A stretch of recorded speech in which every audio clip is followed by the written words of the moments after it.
পৌঁছলই না ইষ্টভূতিটা। আমি জানো কি করতাম, এখান থেকে ভজনটা দিতাম উপরে কিন্তু যেতেন, আমি 10 টাকা 5 টাকা দিয়ে মতো শিলচর মন্দিরে দিয়ে দিই। আপনি জানেন না তো, কিছুই জানেন না কি করবে কি না। তখন কি করলো, সেই যে আকুলতা দেখে আমাদের চোখে চলে আসলো এবং ভাবলাম সেই ছেলেটাকে, যে ছেলেটা নাকি শিলচরে থাকে, খবর দিয়ে দেখা যায় প্রত্যেকদিন রাত্রি 8টা 8:30টার সময় ঠাকুরের বুক যখন হয়, সে প্রথম পঙ্ক্তিতে দাঁড়িয়ে থাকে বুকটা নেওয়ার জন্য। প্রথম লাইনের প্রথম নাম্বার ওনার থাকে, যে নাকি সে প্রসাদটা গ্রহণ করে, মন্দিরের সঙ্গে ওতপ্রোতভাবে যুক্ত।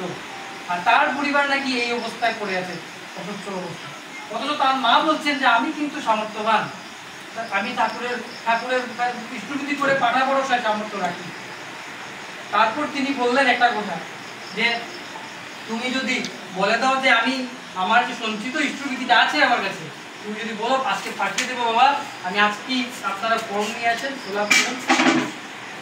আমি কিন্তু করেছি, আমি 2 নম্বরই কথা বলি না। সঙ্গে সঙ্গে তার পুত্রবধূ তখন সে তো অন্তত পারলো না, তো তাহলে মা যখন বলছেন আমারও অনেক বড় ভুল হয়েছে, হ্যাঁ আমি আজকে থেকে সব কিছু আবার করবো, হ্যাঁ আমি সব কিছুই ভুলে গেছি, তাহলে আপনারা যদি একটু মনে করিয়ে দেন তাহলে আমি কিন্তু আবার শুরু করবো। সেই শুরু হলো পুরস্কার। এবং ধীরে ধীরে আমরা সেই ছেলেটার সঙ্গে কথা বলি, শিলচরে যাই।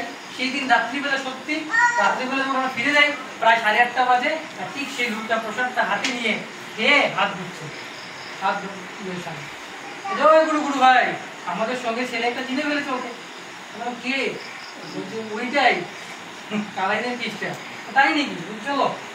সেই গুরু ভাইয়ের সাথে বললাম, কিচ্ছু বলিনি, ওদের বাড়িতে গেছিলাম তাও বলিনি। গুরু ভাই কি খবর বলো বলে ওর সাথে একটু গল্প আরম্ভ করি। বাইরে একটা চার দোকান আছে, বসে গল্প করে বলতে আরম্ভ করলাম যে আচ্ছা বাড়িতে কে কে আছে, তোমার স্ত্রী ঠিক আছে তো? আচ্ছা ভাই তোমার ফোন দিয়ে ফ্যামিলি কোড নাম্বারটা দাও না। ভালো সম্পর্ক হয়ে গেল, 10 মিনিট একটু কথাবার্তার মাধ্যমে ফ্যামিলি কোড নাম্বার দেবে, ঠাকুমার কথা তো লেগে গেল। তার মানে ঠাকুমা দীক্ষিত না? আমি বললাম না দীক্ষিত, স্কুলে পাঠাও না তুমি। ও দাদা এটা তো বুঝতে পারছেন, আমি এটা প্রণামী দিয়ে দিই, এই তো ধরা পড়ে গেল। যাই হোক, ঠাকুরের দয়ায় সেও ঠিক হলো এবং সেই বয়স্ক ঠাকুমা এবং তার পরিবার ঠাকুরের দয়ায় অসংখ্য ভালো আছে। এই হচ্ছে দীক্ষাপত্র সমীক্ষা কাজ। আপনারা যদি যান, আপনারা দেখবেন প্রত্যেকের একটা নতুন নতুন গল্পের সূচনা করতে পারবেন। আর সেই গল্প সূচনা করতে গেলে আপনাদের কাছে অভিজ্ঞতা দরকারই পড়বে না। দেখবেন আপনি নিজে থেকে বলবেন যে আমি ওর বাড়িতে গেছিলাম, কি হয়েছিল। আরেকটা গল্প বলে সময়ের দিকে নজর রেখে আমি শেষ করবো। শ্রীকুনা বলে একটা জায়গা আছে, শিলচর ঢুকতি একটা স্টেশন পরে, ওখানকার লোক একটা গুরু ভাই, সেটা বলি, এটা তো বললাম ডিপি ওয়ার্কসের আমরা কি করলাম আর আমরা না করে কি করলাম সেটাও আপনাদেরকে বলে দিচ্ছি। প্রায় 100 জন ছেলেমেয়েরা গেছি গ্রামে গঞ্জে, ওখানকার উপজেলার দাদারা কি করলেন, এক একটা গ্রুপ কিনে বিভিন্ন এরিয়াতে চলে গেল। কারণ কি সারাদিনে আমাদেরকে 50-60টা বোর্ড তো কাভার করতে হলো, এত দূরে আসলাম। যাওয়ার পর একটা সন্ধ্যা হয়ে যাচ্ছে, বৃষ্টি পড়ছে, একটা লোক তার টিলা বাড়ি পাহাড়ের উপরে ইয়ের উপরে, ও দাদা আমার বাড়িতে আসবে না নাকি বলেছে। তাহলে দাদা আরেকদিন আসবো, আজকে বৃষ্টি পড়ছে তো আজকে আর আসা হচ্ছে না বলে আমরা দূর দূর যে বৃষ্টিতে আমরা গাড়ি চলে গেছি। 1 সপ্তাহ পরের ঘটনা শুনলাম।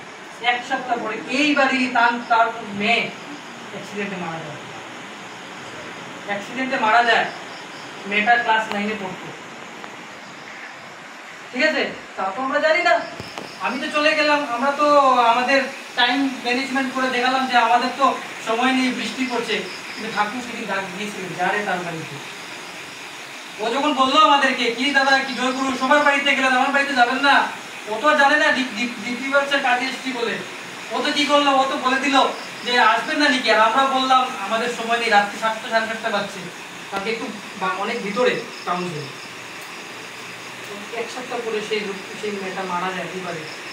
এবং তারপর 1 মাস পরে আমরা আবার নিজেকে ডিপি ওয়ার্কসে দেয়, ওই এরিয়াতে দেয়। হঠাৎ করে আমাদের সঙ্গে গুরু হয়ে বললো, পার্থদা ওইখানে বাড়িতে কিন্তু যাওয়া হয়নি, এবং জানো ঘটনাটা কি হয়েছিল? ঠিক ওই রকম তো মেয়েটা মারা গেছে।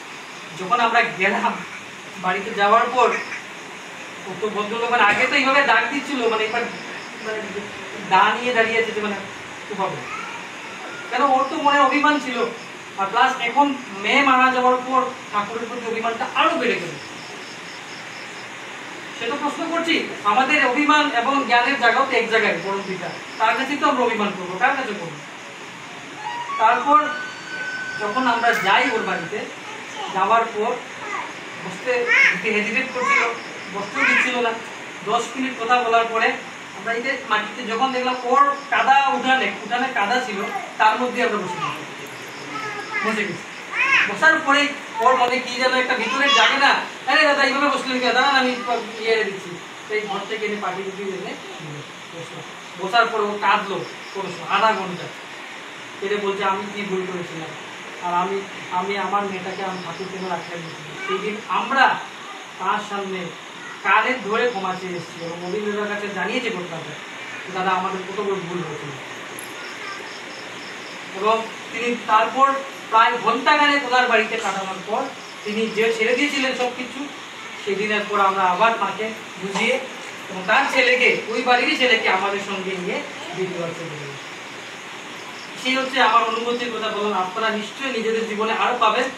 আর এখানকার গুরুভাইদেরকে দেখে খুব ভালো লাগলো, সময়ের একটা ব্যাপার আছে, আর প্রত্যেকের মঙ্গল কামনা করি। এখানে যারা আছেন ঠাকুরকে নিয়ে আরও তো অনেক, আমি মানে যে ছেলে ছিলাম, আমার কিন্তু 3 জেনারেশন শ্রী ঠাকুরের চরণ আছে, 3 জেনারেশন। আপনারা আমাদের চিনতে পারবেন, দেওঘরের গোড়াঙ্গল তিনি আজকে নেই, তুমি আমার ঠাকুমার পিছিয়ে বোন। ওই সময় ওই আমল থেকে 1957 ইংরেজি থেকে আমার বাড়িতে আমার রক্তে শ্রী ঠাকুর বলছে।